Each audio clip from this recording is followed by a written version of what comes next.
Salut, c'est Nicolas. Aujourd'hui, j'aimerais que tu comprennes et que tu fasses la différence entre ce qui est un multiple et ce qui est un diviseur.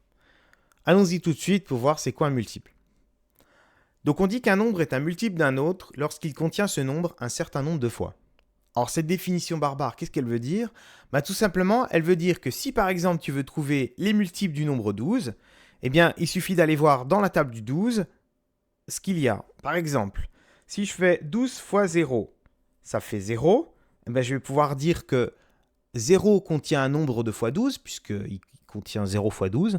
Donc 0 est un multiple de 12. De la même façon, si je fais par exemple 12 fois 3, qui fait 36, 36 est un multiple de 12, puisqu'il contient 3 fois 12.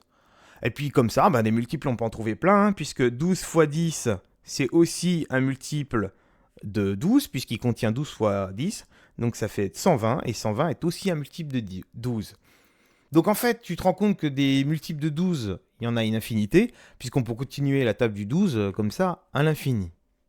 Voyons maintenant ce qu'on appelle un diviseur. Alors, on pourra dire qu'un nombre est diviseur d'un autre s'il le divise exactement.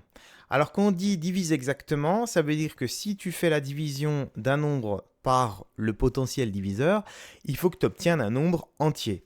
Par exemple, si je fais 12 divisé par 5, 12 divisé par 5, ça va faire 2,4.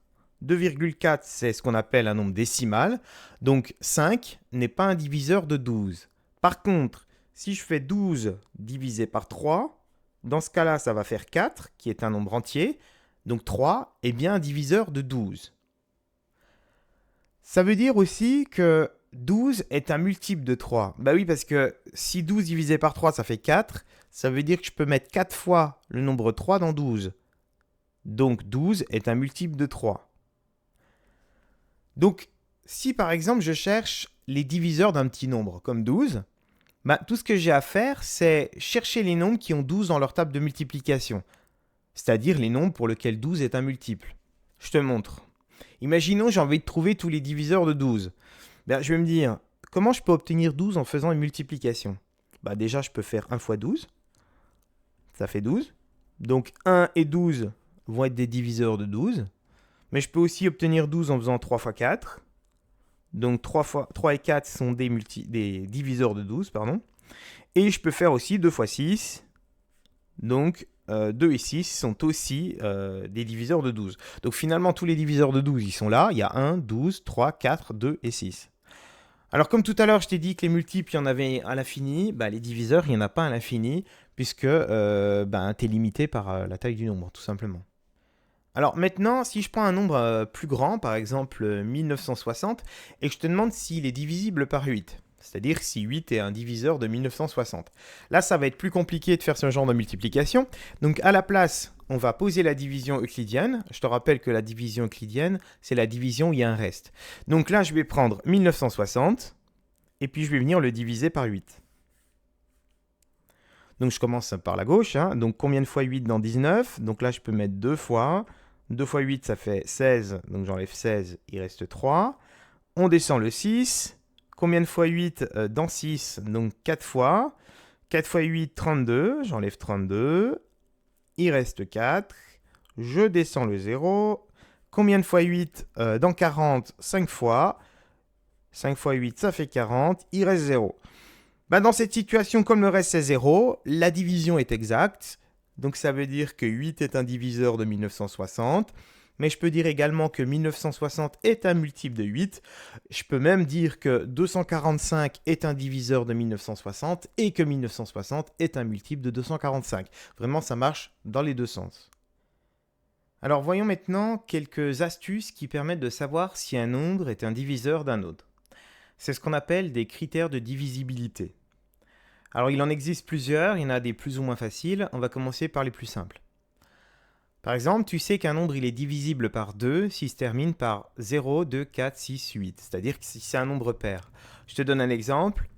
Si j'ai par exemple 8242, je sais que celui-là va être divisible par 2 parce qu'il se termine par 2, c'est-à-dire que le chiffre des unités c'est 2.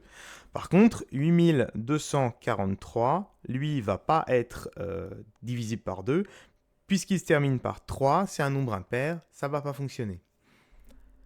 Le critère de divisibilité par 5 et par 10, il est assez simple également, puisque pour être divisible par 5, un nombre doit forcément se terminer par 0 et 5, et pour être divisible par 10, il faut qu'il se termine par 0. En fait, tu le vois quand tu fais la table de multiplication du 5 et la table de multiplication du 10, tu as que des nombres qui se terminent par 0 et 5 dans la première, et que des nombres qui se terminent par 0 dans la deuxième.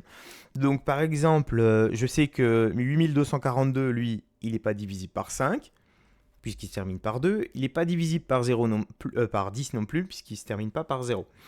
Par contre, je ne sais pas moi, 545, lui, il va être divisible par 5, puisqu'il se termine par 5.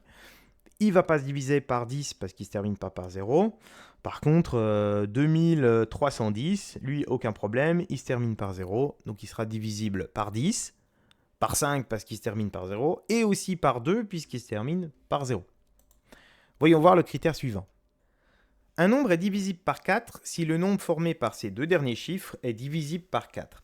Alors ça veut dire concrètement que si par exemple je prends un multiple de 4, par exemple 16, et que j'écris des chiffres à gauche du 16, par exemple 5, 7, 1, 8, 9, bien comme le nombre va se terminer par 16, et que 16, il est divisible par 4, puisqu'il est dans la table du 4, eh bien tout le nombre sera lui aussi divisible par 4. Par contre, si le nombre se termine par disons, 13, 13 qui n'est pas un multiple de 4, eh bien, tout le nombre ne sera pas divisible par 4.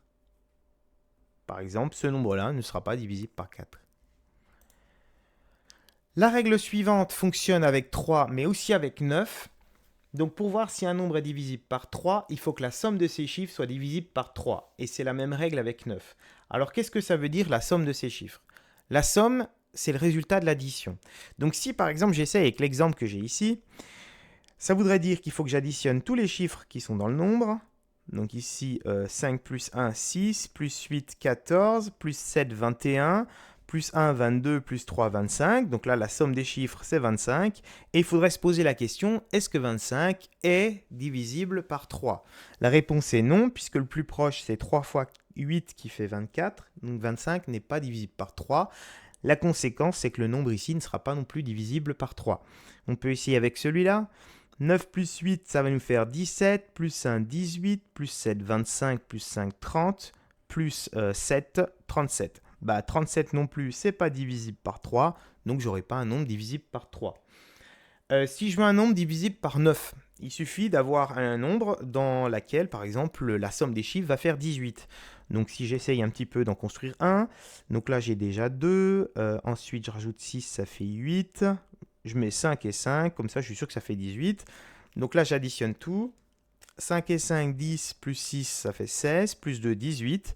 Eh bien je sais que comme la somme des chiffres fait 18, ce nombre il sera divisible par 3, mais aussi par 9.